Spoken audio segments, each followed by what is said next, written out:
The following takes place between 9 a.m. and 10 a.m.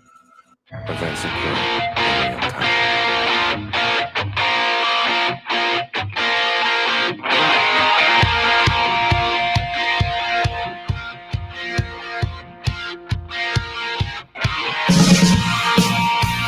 Hey, good morning, everyone, and welcome to FPC Radio Live. It's Tuesday, November 23rd. We have Thanksgiving just a couple days away. And remember, folks, friends don't let friends eat turkey on Thanksgiving because it's a terrible food, and you've just been conditioned to like it. I haven't been able to say that in a couple days, so I figured I'd get that done right off the bat.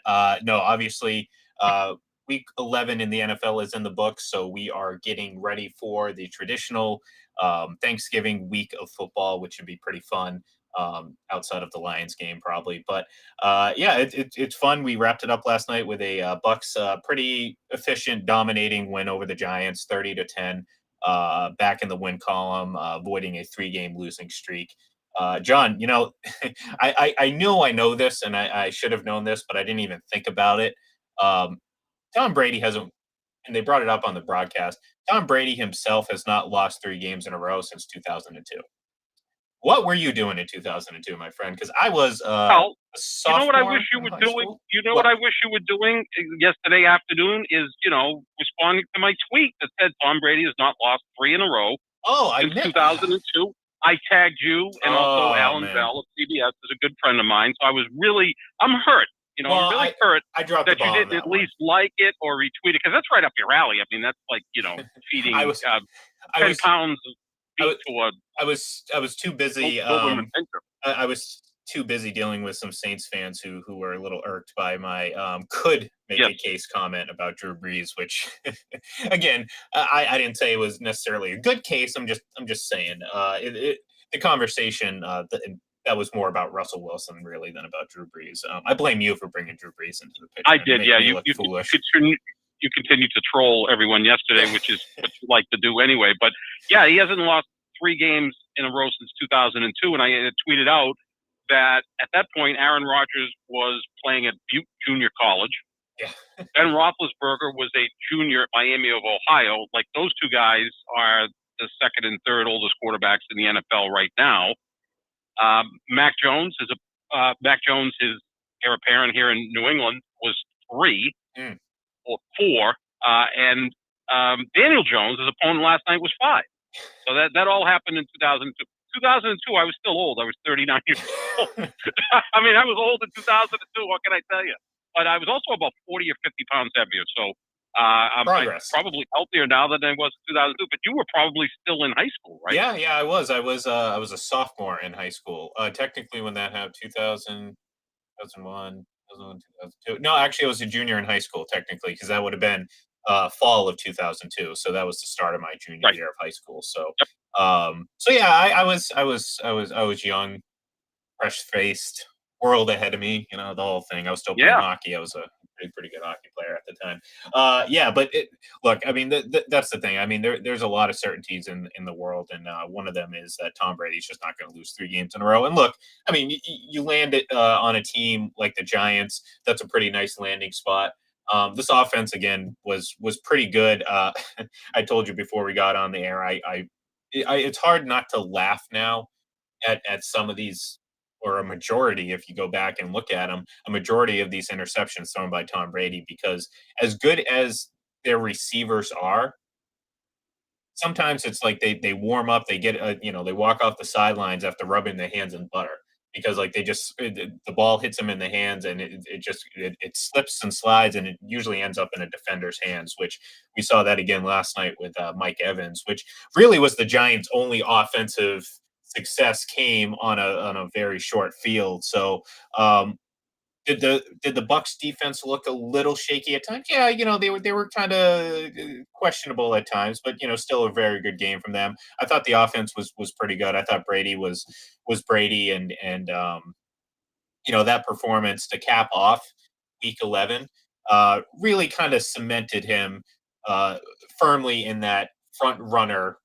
position as the MVP. And as we only have 6 weeks left, this actually holds a little bit more weight, because it's getting the time is shrinking for other players to make their moves. And as great as Jonathan Taylor was, running backs are always going to be at a disadvantage when you're going for any sort of Mhm. MVP vote. And that's look, you may think it's fair, you may think it's not, but the reality of it is quarterbacks are the most important position. They had the greatest impact, positively or negatively, on any given football game. So the fact that they're the majority of the MVPs that we've seen is it makes sense and it's legit.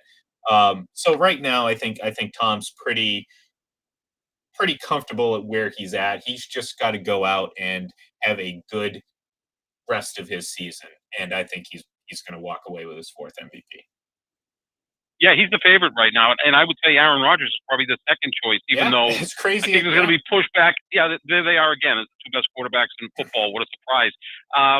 But I think he's going to get some pushback because of the COVID issue. But then you can also push back on the other side and say, well, the game he missed, they scored 7 points and lost, and if he had played, they probably would have won. So you can kind of argue both sides of the argument on that one. I think But the COVID situation, and I said this at the time, I do think it might that be a net does, negative at that point. yeah, that does hurt him. But since then, I mean, who else has stepped up to the plate to compete with Brady in this whole MVP race? No one really. I mean, Yeah. like Josh Allen has regressed. Dak Prescott had a horrible Sunday. Yeah, Matt Uh, Stafford, I think, just threw Matt another Stafford had interception. a horrible last game. They've lost 2 in a row. Even Kyler Murray, who would be right up there, but he's missed the last 3 and games, they've won twice. and they've gone 2-1 with him. Yeah, he's out without of. him. Honestly, he's out of the picture right now. I Probably mean, at this it's point, you just can't miss that many games. Yeah. You know, Carson Wentz missed 3 games in 2017, and that may have cost him the MVP. If he'd stayed healthy that year, maybe he wins it over Brady. Would have been close, I'm sure. Yeah, so to me, it's Brady and Rodgers, and that's how they're going to be ranked as the quarterbacks right now. And I still think they're the 2 best teams in the NFC. And I know Green Bay's got a ton of injuries to deal with. And Tampa Bay has their issues as well. And you're right, they got to still clean up some stuff. This is not a well-coached team. Every time I watch Tampa play and watch the Patriots play, I'm like, could you picture Belichick coaching Tampa Bay with Brady and them doing their magic? I mean, they wouldn't lose many games at all. I mean, they'd be a clear favorite to win the Super Bowl because Belichick would, in theory, clean up a lot of what Tampa Bay does wrong. But the impressive part about Tampa Bay, look, we know their offense is fine. I mean, okay, they had 19 against Washington, whatever. But for the most part, we feel their offense is fine. The impressive thing last night was their defense. Now, I don't know how impressive it is, though, because you're going up against Daniel Jones, who looks lost out there, to the point where Condoleezza Rice was appalled at Daniel Jones. I mean, it's one thing to have the Mannings, criticizing a quarterback. They're Super Bowl winners. But when the former Secretary of State, a stateswoman, a diplomat, is appalled by the play of Daniel Jones, that's not a good sign for the Giants, who spent back-to-back drafts, the second pick in 2018 on Saquon Barkley, never take a running back with the second pick in the draft. It's nonsense. And then the 6th pick the following year on Daniel Jones, and I would assume Dave Gettleman is going to lose his job because of those 2 horrible picks. Yeah, and look, I mean, the Giants aren't a good team. Daniel Jones, I mean, again, we saw it firsthand. I mean, that interception he threw was bad. I mean, we talk about the poor luck that Brady has on interceptions, and it's like, I'd have to go through, but I think the official number of quote unquote turnover worthy throws, which again take into account whether it was an interception or not, or all that stuff. Look, you can if a quarterback throws a pass that goes directly into a defensive back's chest and he drops it, that's a bad throw. I know it just comes up as a everyday incompletion, but that's a bad throw. So these situations take into account. I'm pretty sure Brady has fewer turnover worthy throws than he has interceptions, which again kind of speaks to how silly some of those interceptions have been this year. And to another point, to how great Brady has been, because you can sit there and go through these games and watch and be like, you know what? I don't remember too many throws that were put in a position where you're like, oh my God, what just happened? Daniel Jones did that. That was a turnover worthy throw if I've ever seen it, because I don't know what happened. I don't know if he got a little happy feet, a little, maybe he got a little colorblind, I think is what Louis Riddick said, but he just threw it right to not only did he target a player that was not eligible on his own team, he targeted directly a player that was eligible on the Buccaneers defense. So it was look, that was a bad throw. It kind of summed up what you get with Daniel Jones. There's not much of a ceiling.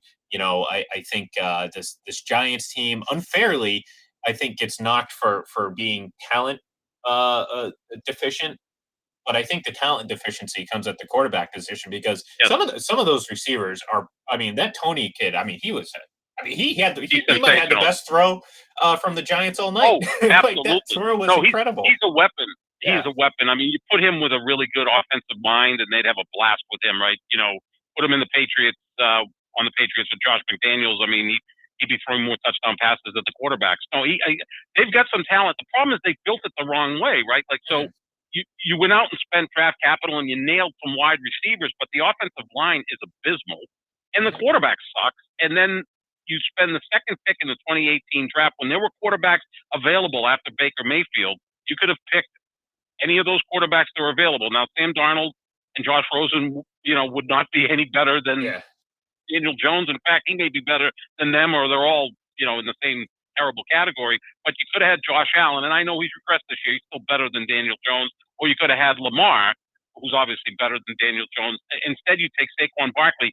This isn't 1997 when you have the first, second pick in the draft and you spend it on a running back. I mean, the best running back in football right now is Jonathan Taylor. He was the 41st pick in the draft. That seems about right. Derrick Henry was a mid-second rounder. You can put the young man on the Patriots, Ramondre Stevenson, a fourth-round pick. That's where you go find running backs. My team, Aaron Jones, I believe, was a fifth or a sixth-round pick. A.J. Dillon, a second-round pick. Don't spend a first-round pick on a running back unless it's Walter Payton, and there is no Walter Payton. So, and even then, it's a different sport now. Running back by committee. Go get the quarterback. They screwed up, and General Manager Dave Gettleman's going to be gone, and I would think Joe Judge should go because he's just a clown. I mean, that guy's press conferences are just, screechingly bad.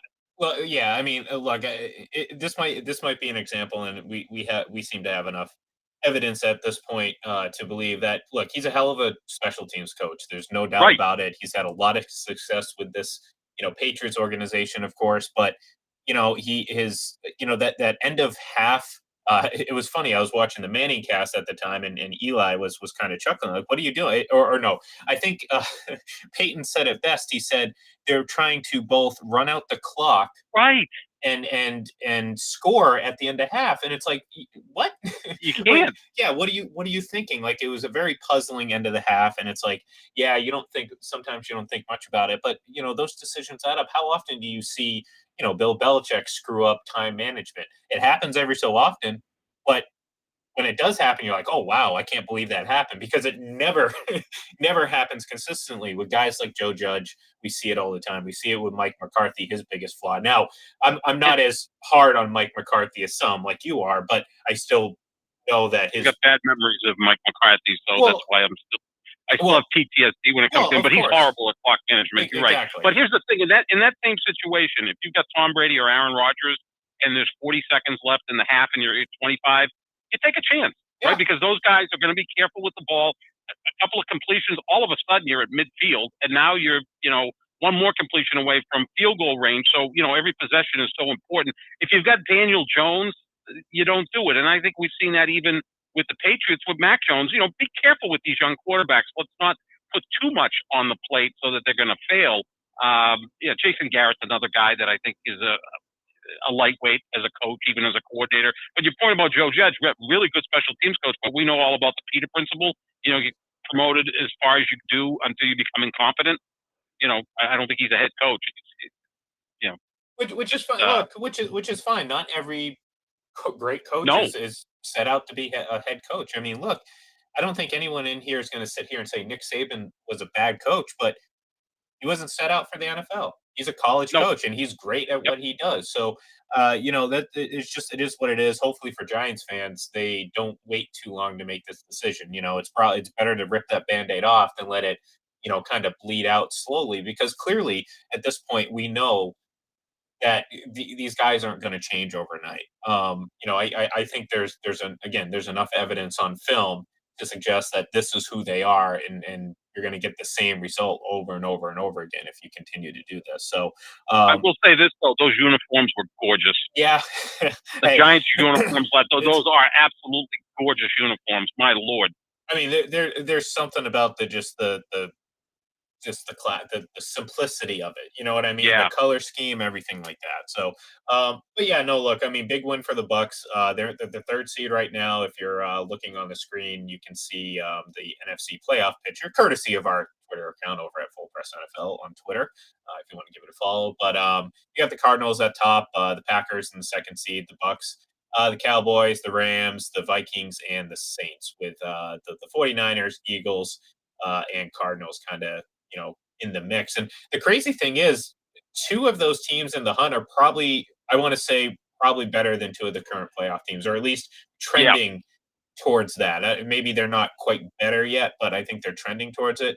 The Rams and the Saints, I think, are trending in the wrong direction. I think, again, we've seen the Trevor Siemian honeymoon period is started to Over. yeah, Yeah. it's over.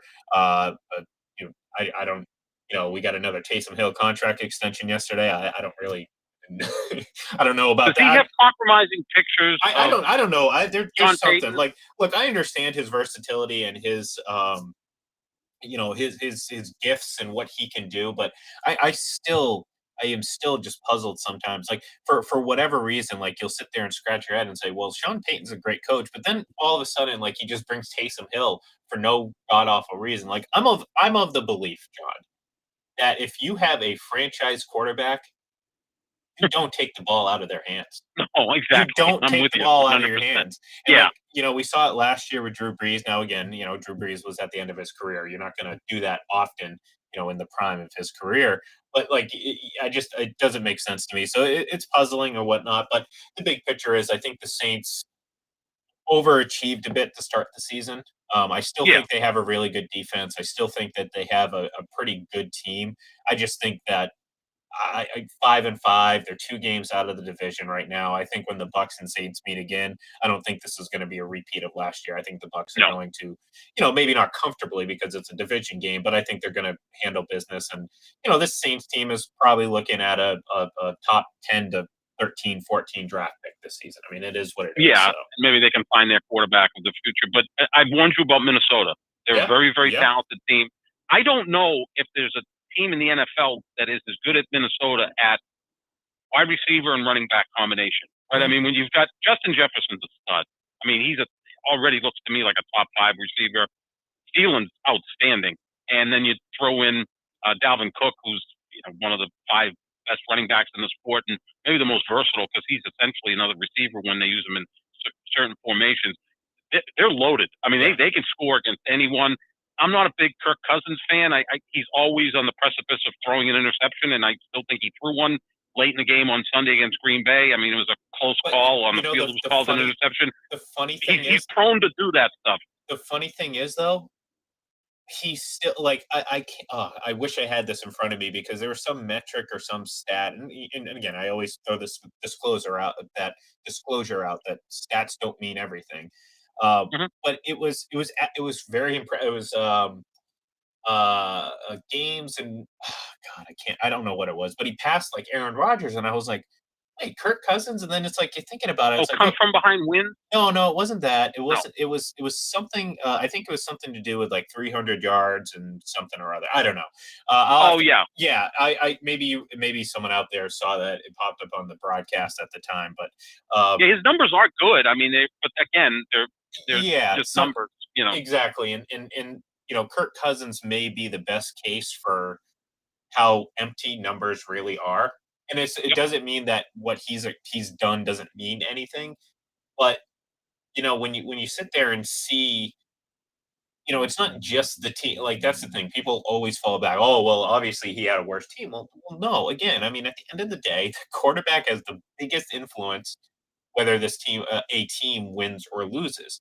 Mhm. So, at a certain point, if you're putting up great numbers as a quarterback, I don't care what you have around you. You're going to win regular season games.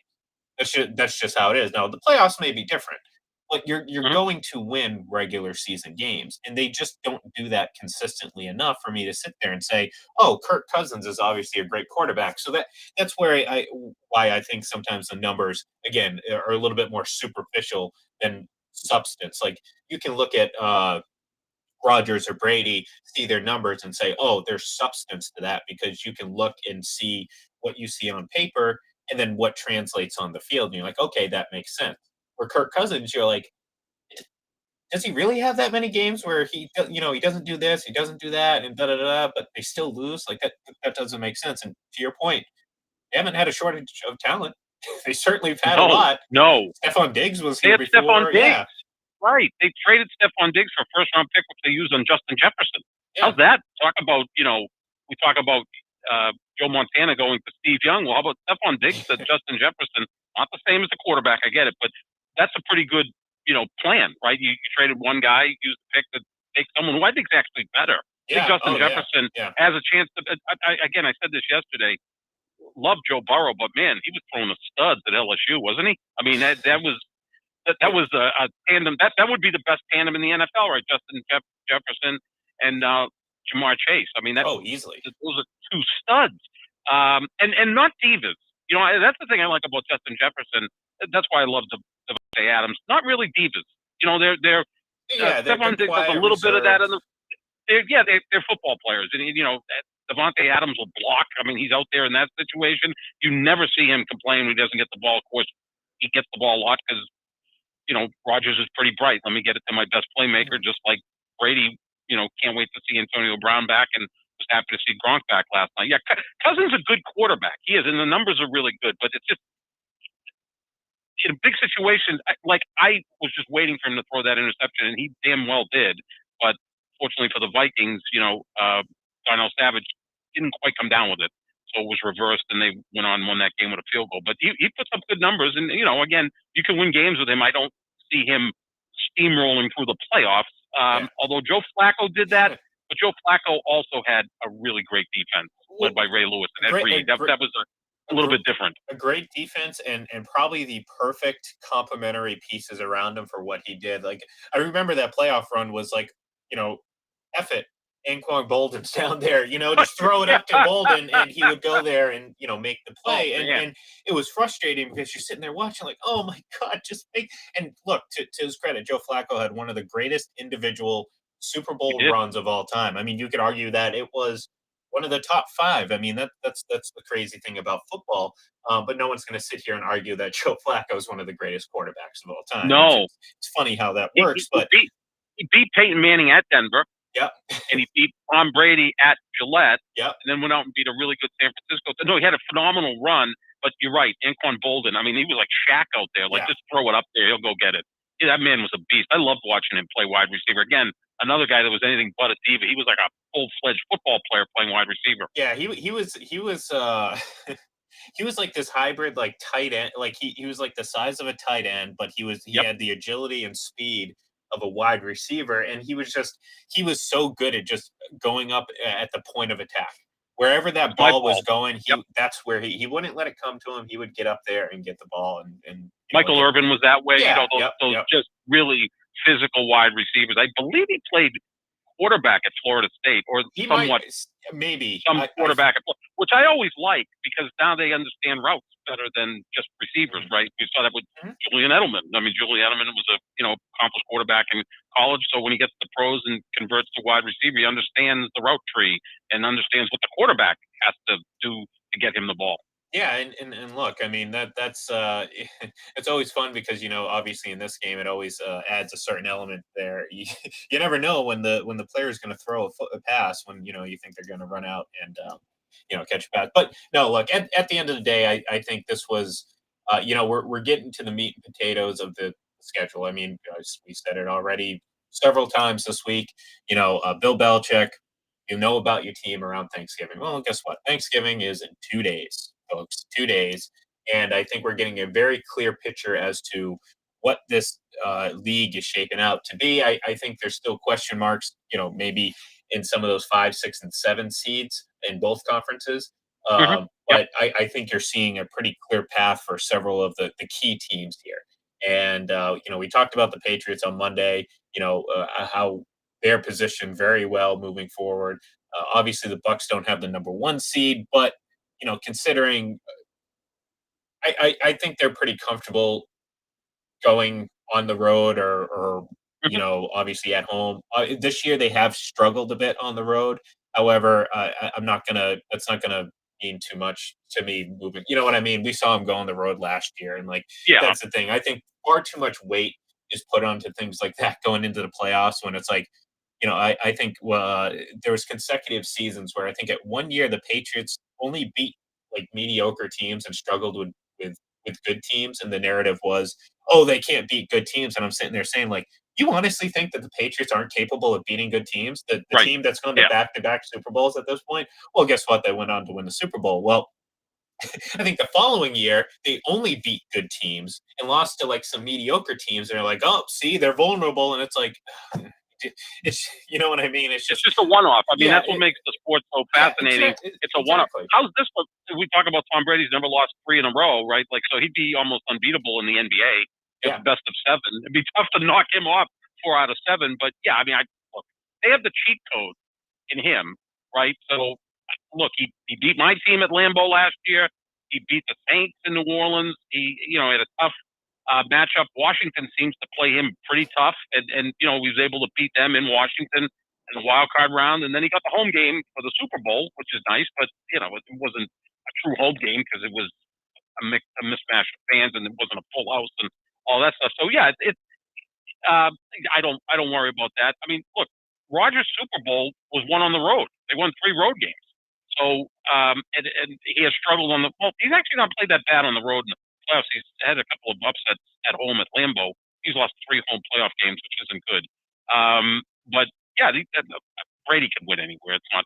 Now I worry about the rest of the team, and if Bruce Arians yeah, is well, coherent at that point. Peyton Manning had the line of the night, though. He goes, there's old Bruce. You got to love a head coach who's got the armband and a bomb yeah, strapped to his chest. I love listening to those guys. yeah. Manning, they're so fun. I mean, I know it almost sounds corny to like them, but I do. Yeah, well, look, I mean, they're fun, but you learn something. You learn their Oh perspective. I mean, they're God, sitting there like I love the when Peyton was trying to call out the run, and it turned out to be yep, a screen, and he's like, "Oh, it's yep, the same thing, same thing." You know right, what I right, mean? right, And yeah, it's yeah, like yeah. you kind of feel you're in you're sitting in that room with them, and it's fun like that. And obviously being brothers, but both of them having a I think we're seeing a far more of a personality from Eli. I think he's always had one, but like obviously he's kind of out of his shell now type of thing, and like, you can see that the He's the baby brother, right? So yeah, now yeah, he's yeah, of kind of course. yeah, they have a great look. I learned so much though. I mean, I'm Oh, watching sure. last night going, my God, this guy. I learned more in the first half of the first quarter with Peyton Manning and Eli Manning than I have all year listening to Tony Romo. I learned nothing from Tony Romo other than I think he's passing a kidney stone. Yeah, That's the look, only thing I get out of him. I get nothing out of that guy. I don't know what yeah, the I'm infatuation is with him, other than he played for the Cowboys. If you played for the Cowboys, you get a chance to pretty much be well, successful after you retire. we've kind of railed on Romo on the show before, but I mean the reality of it is I just don't think it's an entertaining brand of commentary. Like I want to learn like from his position I want to learn about yeah I don't want to see a cheerleader I don't want to see ooh, Right. like yeah Yeah. exactly yeah Oh my like God. I mean I don't even listen to it if there's a Chiefs game on because it's insufferable. It's like good God I mean like you can tell like especially since, obviously he struggled a lot this season, but like, games in which Patrick Mahomes, wasn't really doing much. And it's like you could tell that he was just bursting, waiting to go off on anything positive. And then there'd be like Right. some like arm angle throw that sometimes when it'd be completed and he would start just gushing. And it was just like, Tony, just break down the game, like understand who you are. Don't But then again, what happened was he came out. He had, he had this like quick run. It's kind of like, we Oh, talk about this with like quarterbacks in the actual NFL. Like, let's pump the brakes on anointing them too early because I'm pretty sure people are like, oh, he's the greatest thing ever, and it's like, okay, like a season later, I think people started to catch on. Like, all right, I'm getting a little bit tired of this. Like, Romo was like the Beatles on Ed Sullivan. It was like, holy cow, this is so different than anything we've ever seen. And I never really got it. I was just like, did. okay, it's a little too much for me, Like, it's kind of like hyper. Yeah, and it's like, it kind of devalues and kind of cheapens the analysis of the actual game, because it's like all you're doing is surface analysis, and that's the problem we have with commentary now. Is like people only scratch the surface. One, because it's Right. easy, and two, because they don't understand anything deeper. So, Right. it's easy to go out and pick the easy narrative. I can't remember who said that recently on Twitter, but someone did. And I was like, well, that makes sense because, you seem lazy about it. But the easy narrative is this. Well, the difficult one involves diving in and looking into it. So the easy narrative, oh, Tom Brady, he's thrown 8 interceptions, blah, blah, blah, blah. Well, that's the easy narrative. The hard narrative is going back and actually looking and saying, oh, well, okay, that one actually really wasn't on him. And if you look across the span, he doesn't throw, like we said earlier, he doesn't throw a lot of turnover worthy throws, quote unquote. So that's the hard part. The easy part's easy. You can go out there and like have an instant reaction to something, whether it's a player, or in this case, Tony Romo, after a handful of national games where, I think people were so just exhausted from Phil Simms that they would have taken anyone at that point because he was the one he Dan replaced. Fouts. Yeah. Dan Fouts, Yeah. who I swore flew in the morning of the game, didn't talk to anybody, didn't even look at the depth chart, and just reacted to what was going on, which is great as a radio host if you're doing 4 hours a day because it's authentic. It's off the cuff, which is entertaining. But you're supposed to be an analyst, which means analyze. I love listening to Peyton Manning. There's a couple other guys that I really like, and I watch a lot of the Fox games. Being a Packers fan, I like Mark Schlereth a lot, and he's usually on the third or fourth team, but he's really, really good. Really good. And I like Greg Olson, who right now I think is elevated to the number 2 slot for Fox. He's outstanding. And Kevin Burkhardt, who I have a decent relationship with, I've had him on the show a lot when I was at the Herald. Great guy. Is one of the best play-by-play guys in the business. Get out of the way. Let the analysts analyze. I like those guys a lot. But, and I do like Aikman. Because I think Aikman has a presence about him. You know what I'm saying? He's got the 3 Super Bowls. He's got like a senatorial feel to him. Like he feels like a senator. And look, I mean, every so often, like he does, he falls into that trap. But I think for the most part, he's pretty professional and just kind of objective across the board. And that's ultimately what you want from a national broadcast. Now, the NFL is so different from some of these other sports where like they don't have the local broadcast. I mean, right. So depends on who you're watching, but some national broadcasts do act like local broadcasts depending on the team. But you know what I'm saying? Like you're not like when I watch a Boston Bruins game broadcast on Nesson, I know what I'm getting. It's a home broadcast, so yeah, I'm fine with Jack Edwards being a homer. That's the point.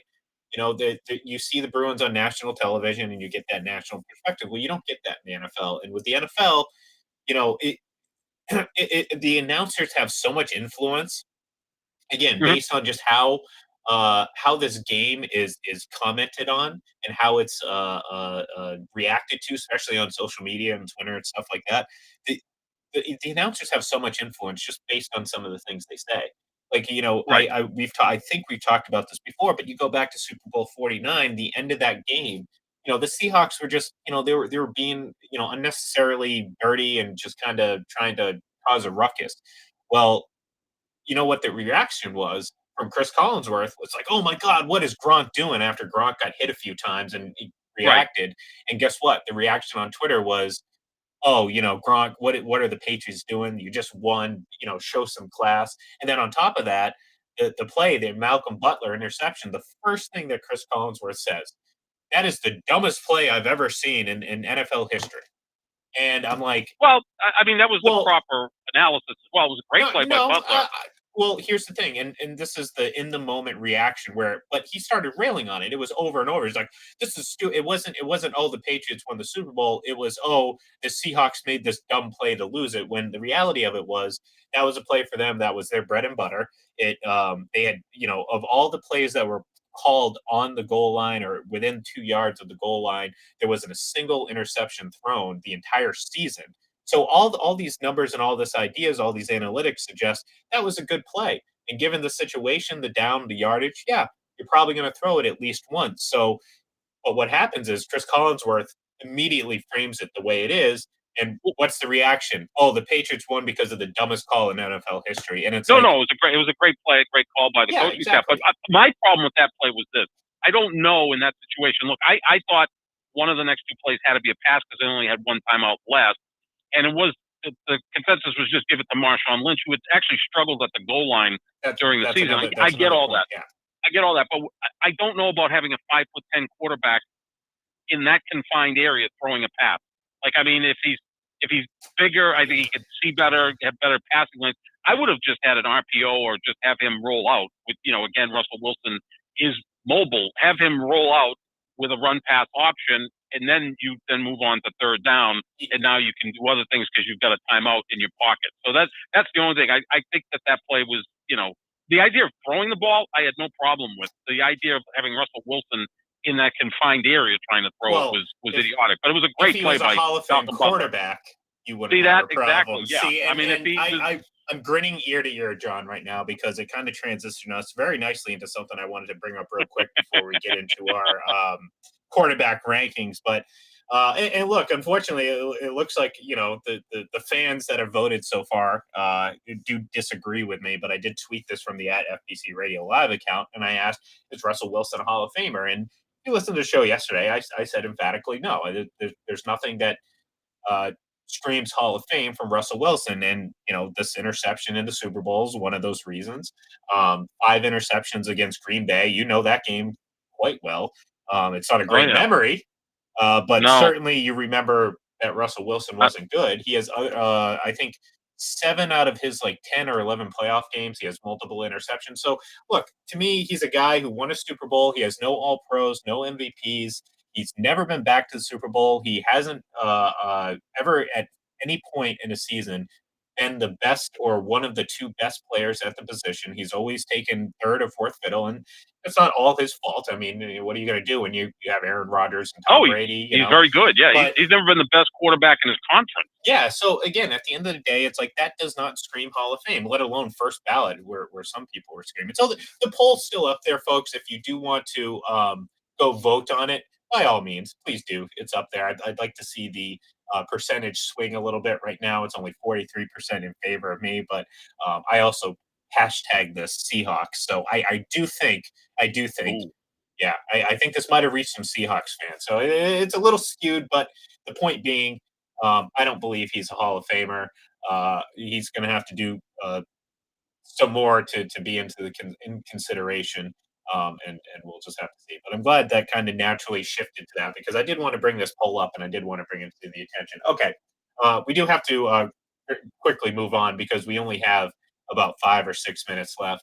But we do want to give our quarterback rankings because hey, it's another week and we like to do these things. And I have a feeling, John, that um, we might have the same top 2 quarterbacks.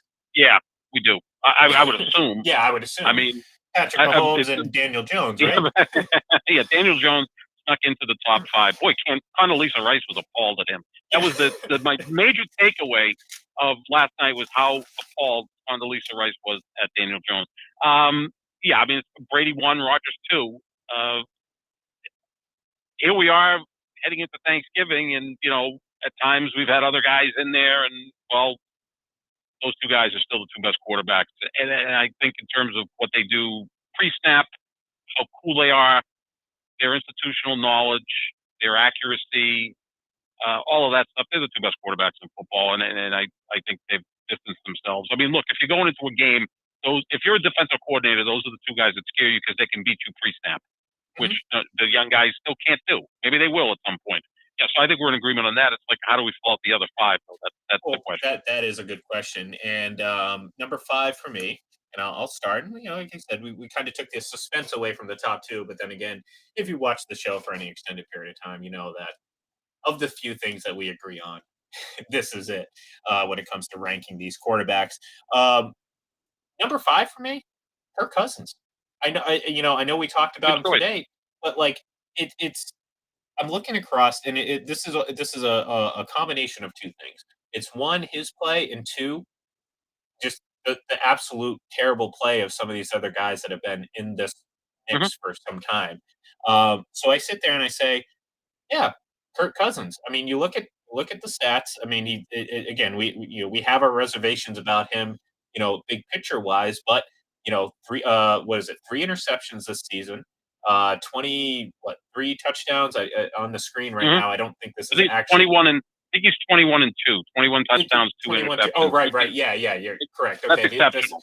Yeah. this is updated. So yeah, I mean, like, look, that's phenomenal. He has 2,700, 2,800 yards. So that's pretty darn good for 10 games, all that Mm-hmm. stuff. Um, yeah. So I mean, I'm looking at him like, how can I not put him in there? I mean, I'm not going to put Patrick Mahomes there. He had one good game, and again, kind of last week was again, kind of back to that shaky, did enough to win type of thing. So for me, I don't consider him one of the 5 best right now, but he couldn't, get his way in right now. I put Kirk Cousins number 5. I have Mahomes at number 5, perhaps because of the better record. 7-4 better than 5-5. I think he's trying to reinvent himself a little bit, Patrick Mahomes, and it's probably taking him time to do that. To be a little more cautious with the ball. Don't be afraid of the checkdowns. I still don't understand why the Chiefs don't run the football. Like, it makes no sense.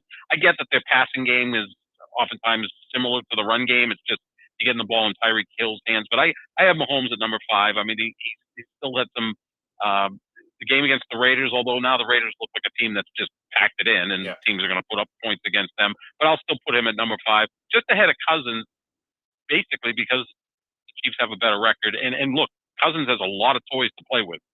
A Well, lot of I toys. mean, look, So does Mahomes. Patrick They Mahomes both does have a too. lot Like, of toys. yeah, that's the Yeah. thing. Like, I They're hate not doing hurting for. yeah, I hate They're doing not the hurting for weapons toys. comparison because No, when we there's a talk bunch of about good ones. when we talk about all these great quarterbacks, they all have weapons. The difference is so marginal that like people just again, Right. it's the easy narrative, John. It's the easy narrative. It's so Yep. much easier just to argue blindly that X weapons are better than Y weapons, and you can't deny that. And I mean, how many times have we seen people say that Brady has like 3 All Pros? I'm like, how many All Pros and Pro Bowlers did he have a year ago? And do people not realize that Gronk He didn't even make the Pro Bowl, which Yeah. was Well, shocking to me. look, he should have. No, seriously, Yeah. that was ridiculous. That was I Brady get, fatigue right obviously, there. well, you know what? That probably, pissed him off so much that they went ahead and won a Super Bowl. I remember when the Pro Bowl came out, and look, no one pays attention to the Pro Bowl. I get it, but Rodgers and Wilson had a good year last year. It should have been Rodgers, Wilson, Brady as the 3 quarterbacks in the Kyler NFC. Murray, yeah. They put Kyler in there, who I love, but again, missed time, and the team kind of fell apart. But yeah, I got Mahomes 5. You got Cousins 5. Yeah. Number 4 for me, I have where did I put it? Carson Wentz. Actually, he's played some pretty good football. And like I said, Yeah. I mean, this isn't necessarily this ranking is more. Okay, what have we seen the last couple weeks? And again, only has 3 interceptions on the season. Which, if you would have asked me going into the year, how many turnover? Well, I'd be like, well, if Carson Wentz plays more than 3 games, he's going to have a lot of turnovers. Well, he's not turning the ball over. I know he has a couple fumbles, but again, 3 interceptions, 18 touchdowns. That's exceeding expectations for me for Carson Wentz. And again, part of this is some of the competition around. It's like I couldn't keep Matt Stafford in this mix. He hasn't played well enough to kind of stay in the mix. Same can be said for some of these. Josh Allen, obviously, as well. So Yep. right now, I'm like, okay, well, who's played pretty good football the last few weeks? Carson Wentz. So yeah, a little bit of a surprise. I mean, 2 of those 3 interceptions came against Tennessee late in the game, and then in overtime, it was like, especially the one where he just like flipped the ball to the defensive lineman. Yeah. Kind of like my next guy did, Matt Stafford, who I have at number 4. He did the same thing against the Titans. I mean, seems like people do that against the Titans. Maybe the Titans have a pretty good defense. But I've got Stafford number 4, but it's a very shaky number 4. Like I still don't trust him. Too many interceptions for me. He's got 8. But look, after the first 2, to me, it's like a crapshoot. Although I think we could probably agree on number 3, and I think he's pretty entrenched there after a little bit of a rough patch. But yeah, I've got Matt Stafford at number 4. Yeah, and we are. I'm pretty sure we're lock, stock, whatever that saying is. I'm not even going to try to say it because I Lock, never. stock, and barrel. There we go. There we go. I almost, Go to I the don't. old guy for the stupid. I was gonna say, acting. I should have deferred to you on that one because Yeah. I'm pretty The sure whole, that was invented when you were uh, in high school. So the whole kit and caboodle. yeah, the whole kid, all these sayings were actually. I'm pretty Oh, yeah. sure Webster's dictionary was invented while you Yeah. were in high school. But no, Back in 2002 when I was 39. yeah, 39 and holding, right? I'm older than Brady, damn it. Justin Herbert. Yeah. Again, another one of your guys, and I think we both enjoyed the way he plays the game. And to your point, like after a little bit of a shaky stretch, he's leveled out and started to play once again some really really good football. Just under 3,000 yards, 22 touchdowns, 8 interceptions. Kind of right in that mix with that tier below. Again, I think Brady is Mhm. he's 23 yards behind Patrick Mahomes, but he's played one fewer game. So for the Right. league lead in passing yards. So Tom's going to be pretty comfortable. His touchdown lead is Oh, yeah. is quite large. Again, Patrick Mahomes is 4 behind and he's played one more game. And Brady is for players that are on the same game number as him. He's 5 clear of the next guy. So he's like I said. I mean, he's pretty much with 6 weeks left, barring some sort of monumental drop off. He's probably going to win the MVP just based on his production and the team success. Justin Herbert's probably going to get some consideration. I think. I think so. If Yeah. Los Angeles keeps you know winning and obviously that big game coming up against Kansas City later in the season. I believe they. Maybe I'm mistaken. Hold on. Let me double check. No, they play at home against. Well, That's they right. don't really have home games, but they Yeah. play in LA Okay. against Kansas City. I was gonna That's the other thing too that's damn impressive about Justin Herbert. How would you like to show up for 9 home games and you really don't have a fan base? Yeah. That the team you're playing dominates the stadium, 75-25. That's a tough spot to put a kid in. You know what really impressed me about Herbert besides the hair? It's just absolutely gorgeous. Is he really had trouble against Baltimore and the Patriots back-to-back weeks. And everyone was like, oh, everyone's figured him out now. He's followed that up with some magnificent performances. I mean, the other night he threw some passes that, excited me. Let's just say that. There was one pass he threw down the middle on a rope right in his receiver's hands while the two safeties were, convening. It was gorgeous. So I would put him in number 3 without question. Well, and it kind of reminded me of, and I sent this to you yesterday, and I'm going to put it up on the screen before we say goodbye to everyone. But that image I showed of you that very coincidentally just kind of tracked Justin Herbert throughout his career and his growth, and it is very, very strikingly similar to Anakin Skywalker. So I like that. I thought that was great. really good, and it's up there on the screen right now. I wish I could give credit for whoever posted this. It just came across my screen, but it's striking. So you see obviously Justin Herbert, and side by side with young Anakin, teenage Anakin, and right before I turned into Darth Vader. And it's phenomenal for all you Star Wars fans out there. But yeah, you know what the thing is? The thing is about Herbert, Ian, is there's a model quarterback now, right? Like these gigantic, athletic, big. Like Carson Wentz is one of those guys. Josh Allen is one of those guys, and Justin Herbert. Those are the 3 guys you look at and go, "Holy crap! These guys are enormous, but they can all move." He's much calmer than those 2 guys, right? I mean, like those 2 guys have a tendency of being a little frantic, and the pressure gets to them, and they start to do kind of crazy things. And Herbert seems much cooler than them, and that's where I think he's going to end up being better than them. Yeah, because again, cooler, not in the sense of like, oh, so super cool, but like cool, calm under pressure. Right. And really, that's one of the top, 2 or 3 things that you need to be a great quarterback is you just need to be unflappable. And speaking of our top 2 guys, as we already mentioned, number 2 for me, Aaron Rodgers, number 1, Tom Brady. And again, I think the way things are going, I had my doubts, and I still think this is going to hurt him in the long run. But missing the game because of the whole COVID situation and his and again, I said, this is how MVPs are ultimately won, but numbers do play a factor. You know what I mean? And you know, at the end of the day, there's going to be a pretty decent gap between him and Brady with the quote unquote production numbers. And does that again? Do I put much stock in that? No, but when it comes to MVP voting and MVP success, generally that's a pretty big sticking point. Right. So I don't think he's going to really make too much of a charge. Again, assuming there's not some big drop off, but I think Justin Herbert's going to end up working his way right into that because, Mhm. again, I mean, if they go out, beat Kansas City, and really make a run and potentially win this division, well, then we could be talking. So it's going to be a fun next 6 weeks, John. But I'm excited for it, and I know you are too. So Yep. we will be back tomorrow, of course, to preview likely all the Thanksgiving Day games, and then we'll see what's up throughout the rest of the week. But look forward to talking to you all tomorrow. Have a safe night. Enjoy. Stay warm if you live in the Northeast, and feel like me, live Thanks. in Florida. Mm. Go get some sun. So, all right, guys, everyone, ladies, gentlemen, have a great day. We'll talk to you.